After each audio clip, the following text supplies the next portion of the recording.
Hello students and welcome back to channel Siraj Shaikh daily study. आज हम start करने जा रहे हैं न्यू टॉपिक जिसका नाम है income from house property. Start करेंगे आज से क्लास।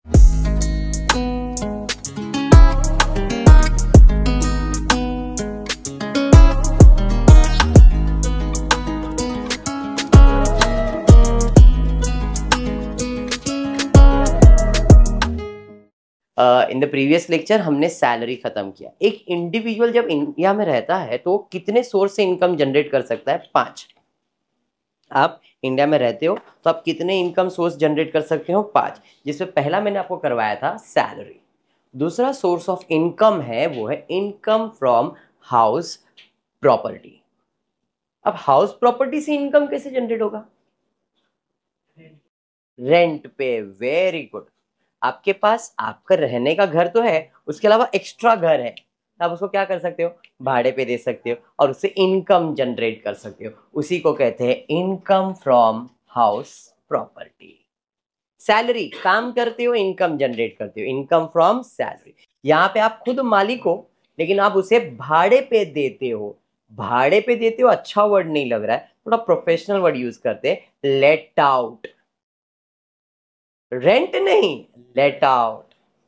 लेट आउट, भाड़े पे देना। समझ में आया क्या? तो हम लोग बस यही चीज अब सीखने वाले कि भाड़े पे देके कैसे इनकम जनरेट कर सकते हैं।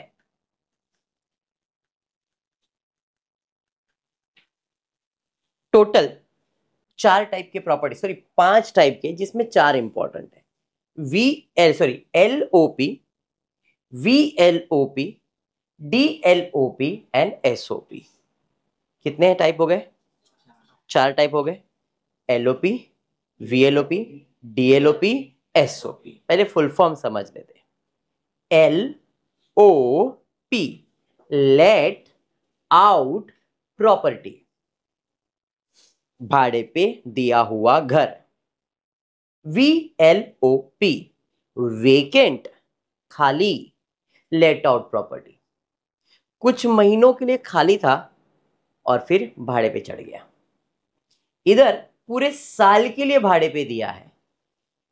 प्रीवियस ईयर में अप्रैल से मार्च के बीच में आपने पूरे साल के लिए इस पे रेंट लिया है, लेट आउट प्रॉपर्टी है। लेकिन प्रीवियस ईयर में कुछ महीनों के लिए प्रॉपर्टी वेकेंट पड़ा था, खाली पड़ा था, तो उसे हम लोग इस प्रॉपर्टी का नाम रखते हैं वेकेंट लेट आउट प्रॉपर्टी। कुछ लोग ढीठ होते हैं, जय क्या होता है, कुछ लोग ढीठ होते हैं, भाई नहीं मेरे को भाड़े पे नहीं देने का, मेरा प्रॉपर्टी मेरे को नहीं देने का भाड़े पे, मेरा प्रॉपर्टी ढीठ है, मैं नहीं, मेरा ईगो इंपॉर्टेंट है, मेरे को नहीं देने का भाड़ा। तो ऐसे प्रॉपर्टी को हम लोग कहते हैं deem to be let out property. क्या कहते हैं? Deem to be let out. तू मत दे, तेरा ईगो मेरे लिए इंपॉर्टेंट नहीं है, इस पे टैक्स भरना पड़ेगा। क्यों खाली रखा है? आमी जी तुम्हारा छिन छिन छिन हो जाएगा, नहीं भाड़े पे दो। समझ में आया क्या? ऐसे प्रॉपर्टी को क्या कहते हैं? Deem to be let out property. By default government इसको रेंट के वैल्यूएशन में काउंट कर लेगा। आपने नहीं दिया है तो आपकी मर्जी है, ठीक है। और एक जिसमें आप खुद रहते हो। तो प्रॉपर्टी में 4 टाइप के प्रॉपर्टीज है, LOP, VLOP, DLOP, SOP। SOP self occupied property. बेटा बोर्ड इधर है। SOP, ये कैसा बोर्ड हुआ? ऐसा होना चाहिए ना बोर्ड, तेरा ऐसा बोर्ड हो रहा है, समझ रहे हो ना? बराबर। SOP, तो SOP का मतलब क्या है? Very good, self occupied property. समझ में आया लक्ष्य चंचल? हाँ, सेल्फ ऑक्यूपाइड प्रॉपर्टी समझ में आया। अब आपकी प्रॉपर्टी कौन सी है ये आपको समझना चाहिए। सर जिसमें रहते हो मेरा खुद का प्रॉपर्टी है, खुद की प्रॉपर्टी से रेंट जनरेट कर सकते हो क्या? मतलब इसमें कोई भी इनकम जनरेट नहीं होगा, बाकी सब पे इनकम जनरेट होगा। हम income from house property find करने के लिए सबसे पहला इस वर्किंग को सॉल्व करेंगे, ठीक है। और इससे हम इस प्रॉपर्टी का, जो भी प्रॉपर्टी उसका GAV निकालेंगे। कौन से टाइप का है प्रॉपर्टी, उसका हम निकालेंगे GAV, ग्रॉस एनुअल वैल्यू। अब वो निकालने के लिए जो स्टेप्स दे रहा हूं ये हर सब में कर दो, अपने आप आंसर आ जाएगा। ग्रॉस एनुअल वैल्यू कैसे निकालेंगे, तो फेयर रेंट और म्युनिसिपल वैल्यूएशन, फेयर रेंट और म्युनिसिपल वैल्यूएशन दोनों को कंपेयर करना है। कोई भी प्रॉपर्टी है दोनों को अपन क्या करेंगे, कंपेयर करेंगे।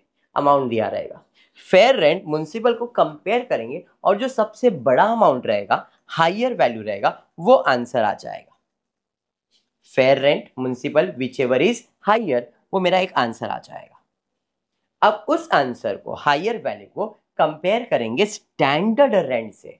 किससे कंपेयर करेंगे, स्टैंडर्ड रेंट, जो क्वेश्चन में आपको दिया रहेगा। नहीं दिया है, जो भी चीज नहीं दिया उसको ब्लैंक छोड़ देने का, फॉर्मेट यही फॉलो करने का। हायर को कंपेयर किससे करने का है, स्टैंडर्ड रेंट से, और लोअर वैल्यू लिखने का। पहले हायर लिखा है, अब लोअर वैल्यू लिखने का। लोअर वैल्यू दोनों में कंपेयर करके आपको लिखने का। जो लोअर वैल्यू आया है, ये जो लोअर वैल्यू आया है, इसे कहते हैं R L V, reasonable letable value. Normally इस प्रॉपर्टी पे इतना रेंट मिल सकता है, गवर्नमेंट वैल्यू भी कह सकते हैं, गवर्नमेंट रेंटेड वैल्यू भी कह सकते हैं इसे, रीजनेबल लेटेबल वैल्यू। कोई भी प्रॉपर्टी उसका रीजनेबल लेटेबल वैल्यू फाइंड करना है पहले, फिर उसको हम कंपेयर करेंगे हमने कितना रेंट लिया उससे, एक्चुअल रेंट से कंपेयर करेंगे।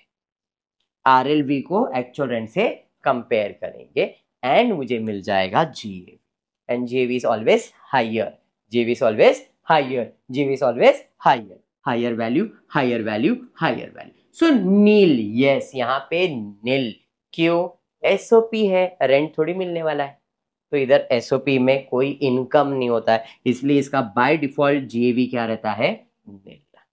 तो फिर हायर क्यों लिखा, वो अलग सिचुएशन में बताऊंगा, अभी के लिए नील ही रहेगा। सब सम में एसओपी का जीएवी नील ही रहेगा। हायर क्यों लिखा वो बताऊंगा बाद में। डन है बेटा, सीधा रास्ता। अगर आप ध्यान दो तो इधर लोअर लिखा है मैंने, आपने बोला सर जीएवी हायर होता है, यस हायर होता है, लेकिन अगर प्रॉपर्टी वेकेंट है तो इस केस में गवर्नमेंट ने आपको रिलैक्सेशन दिया, प्रॉपर्टी वेकेंट था, हायर मत लिखो, क्या लिखो, लोअर लिखो। इन दोनों में लोअर लिखो या तो फिर एक्चुअल रेंट लिखो। कभी कभी क्या होता है कि भाई ये प्रॉपर्टी वेकेंट है, तो जो आरएलवी था वो पूरे साल का था, जो एक्चुअल रेंट आया वो 9 महीने के लिए, 8 महीने के लिए, 10 महीने के लिए आया रहेगा। तो इन दोनों में कंपेयर करेंगे तो अपना ना इंसाफी होगा, इसलिए हमेशा यहाँ पे जीवी क्या लिया जाता है, लोअर। ठीक है, समझा।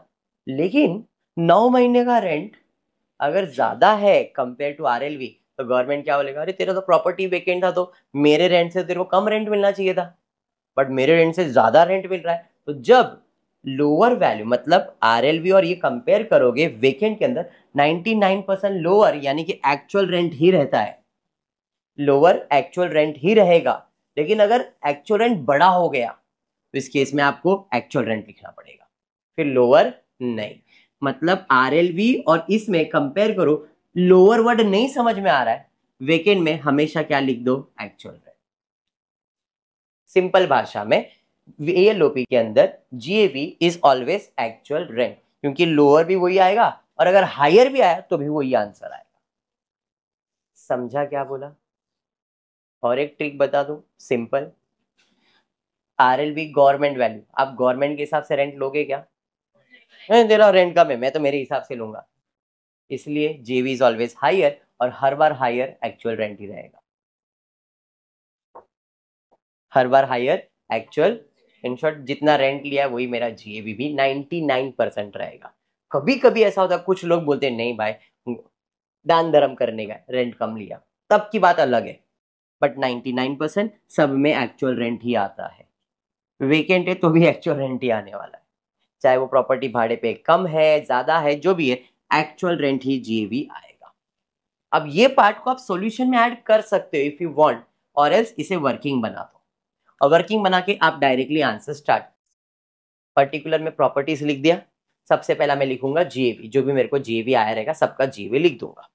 जीएवी के अंदर माइनस किया जाएगा municipal tax paid, property tax word सुना रहेगा, आप जहां रहते हो उधर प्रॉपर्टी टैक्स भरते हैं, तो वो टैक्स पेड माइनस होगा, और टैक्स पेड ओनर भरना चाहिए, भाड़ोत्री नहीं। अगर टेनेंट, भाड़ोत्री को इंग्लिश में टेनेंट कहते हैं, अगर वो भरता है तो डिडक्शन मिलेगा नहीं। ओनर भरेगा तो डिडक्शन मिलेगा। समझाइए।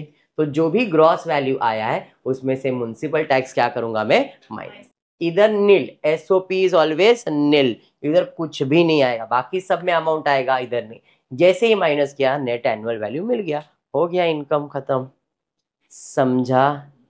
समझा? अब सैलरी याद करो, डिडक्शन दिया था गवर्नमेंट ने अंडर सेक्शन 16, वैसे हाउस प्रॉपर्टी में भी डिडक्शन है अंडर सेक्शन 24। दो डिडक्शन है, एक है स्टैंडर्ड डिडक्शन, अमाउंट नहीं है बट 30% ऑफ एनएवी है। समझा? मतलब जो भी तुम्हारा एनएवी है उसका 30% सब में कट हो जाएगा। समझा? और दूसरा डिडक्शन है इंटरेस्ट का, दूसरा डिडक्शन है इंटरेस्ट का। इंटरेस्ट डिडक्शन सबको मिलेगा, एसओपी को भी मिलेगा। इंटरेस्ट का डिडक्शन ऑलरेडी ये जीरो था, तो इसका मतलब एसओपी में सिर्फ और सिर्फ गवर्नमेंट मुझे इंटरेस्ट का डिडक्शन देगा, तो जो भी इनकम कमाऊंगा उसमें से एसओपी का माइनस कर दूंगा। क्यों? क्योंकि तो माइनस में आंसर आएगा। समझा क्या बोला? और इसमें दो केसेस है। अगर लोन 31 मार्च 99 के पहले का लोन है, एसओपी प्रॉपर्टी खरीदने के लिए आप लोन लेते हो तो उसमें आप ब्याज भरते हो, अगर 31 मार्च 1999 के पहले का लोन है तो मैक्सिमम इंटरेस्ट कितना डिडक्शन अलाउड है, 30,000, इससे ज्यादा इंटरेस्ट का डिडक्शन नहीं मिलेगा। लेकिन अगर आपने लोन उसके बाद लिया है तो मैक्सिमम डिडक्शन कितना मिलेगा, 2 लाख रुपए। लोन 99 के बाद लिया हुआ लोन है जो अभी तक चल रहा है, जिसपे आप ब्याज भर रहे हो, एसओपी वाला प्रॉपर्टी है, तो 2 लाख तक का डिडक्शन, इधर 30,000 का। सर बाकी लोग को जितना है पूरा डिडक्शन, इनको कोई लिमिट दिया है क्या मैंने, नहीं, जितना भी इंटरेस्ट है सब माइनस हो जाएगा, बट इधर लिमिट है 30 और 2 लाख का। जैसे ही माइनस कर दोगे तो आपको जो आंसर आएगा total income from house property आएगा। टोटल मतलब सबको ऐड करो, इसका माइनस करो, टोटल मिल जाएगा। समझा कैसे सॉल्व होगा इनकम फ्रॉम हाउस प्रॉपर्टी? पहले जीएबी फाइंड करेंगे, fair rent municipal valuation whichever is high, compare with standard rent whichever is lower, lower को कहते हैं reasonable letable value, compare with actual rent higher higher higher, खाली VLOP के अंदर lower या तो actual rent. जैसे ही GAV मिलेगा म्युनिसिपल टैक्स माइनस कर देंगे, म्युनिसिपल टैक्स माइनस करने के बाद एनएवी मिलेगा, एनएवी मिलने के बाद स्टैंडर्ड डिडक्शन और इंटरेस्ट का डिडक्शन देंगे। उसके अलावा ये कुछ है, ये जब आएगा तब एक्सप्लेन करूंगा, अभी डेप्थ में जाने की जरूरत नहीं। कैलकुलेशन फॉर इंटरेस्ट, इंटरेस्ट का कैलकुलेशन है, तो ये मैं सम्स के दौरान ही करवाऊंगा, अभी नहीं। इतना टोटल आपका हाउस प्रॉपर्टी है और एक्स्ट्रा कुछ भी आएगा नहीं। मैक्सिमम पूरा हाउस प्रॉपर्टी में इनकम ऐसे ही होगा, पूरा निचोड़ है ये एकदम। डन है? सम की तरफ जाता हूं, टेक्स्ट बुक में पेज नंबर 107 है। Municipal valuation of a bungalow, municipal valuation of a bungalow constructed in 2012 for ₹24,000। Municipal valuation दिया 24,000 एंड रेंट रियलाइज, रेंट कितना मिला है 21,000। Municipal tax borne by the owner, municipal tax किसने भरा है, owner ने भरा है, कितना भरा है 4,000 रुपए। रिपेयरिंग का खर्चा कितना किया है 2,000, कलेक्शन चार्जेस कितना है 1,000, इंश्योरेंस कितना है 2,000, ग्राउंड रेंट कितना है 5,000, एनुअल चार्जेस फॉर सिक्योरिटीज 3,000। इतना दिया, मेरे को कुछ नहीं, मेरे को पहला वर्किंग। फेयर रेंट क्वेश्चन में कहीं पे भी वर्ड यूज किया है क्या? म्युनिसिपल वैल्यूएशन यूज किया है, कितना है 24,000। फेयर रेंट नहीं दिया है बट म्युनिसिपल वैल्यूएशन दिया है whichever is higher. Standard rent कुछ भी बोला है नहीं, विच एवर इज, इसे कंपेयर करेंगे एक्चुअल रेंट से, रेंट कितना मिलने वाला देखें, एंड द रेंट रियलाइज कितना।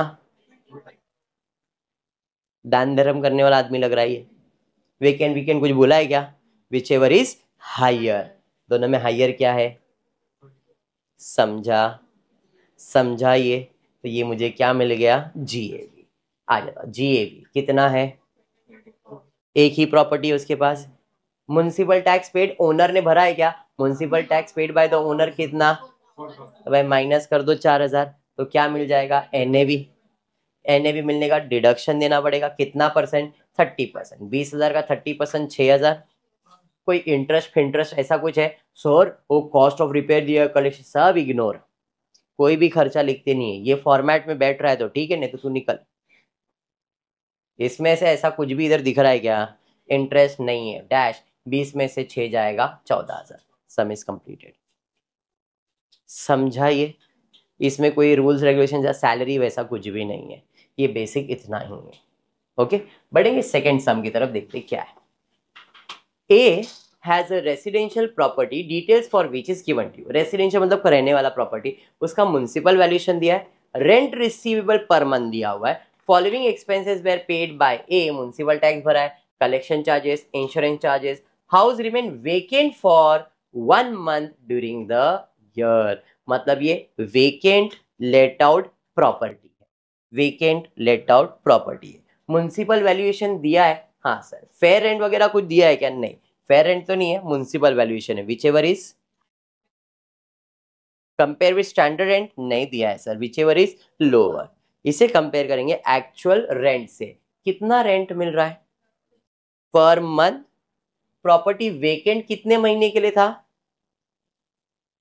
House remain vacant for 1 month during the year. 1 महीने के लिए वेकेंट था, तो भाड़ा कितने महीने का मिला रहेगा? 11 महीने का। ऐसा बिहेव क्यों कर रहे हो? तो 10,000 इंटू 11, 1,10,000। क्योंकि वेकेंट है तो विच एवर इज लोअर लिखना पड़ेगा। अरे हाँ या नहीं? 1,15,000, 1,10,000, विच एवर इज लोअर। समझ में आ गया? समझा ये बात? क्या मिल गया? जीएवी, जीएवी मिल गया। म्युनिसिपल टैक्स पेड ओनर ने भरा है क्या? Expenses paid by A, he property का ओनर है, कितना भरा है? 10,000, एने भी मिल गया। स्टैंडर्ड डिडक्शन 30% मतलब 30,000। कोई इंटरेस्ट फिंटरेस्ट भरा है क्या? समझा? सम क्लियर है? पक्का क्लियर है?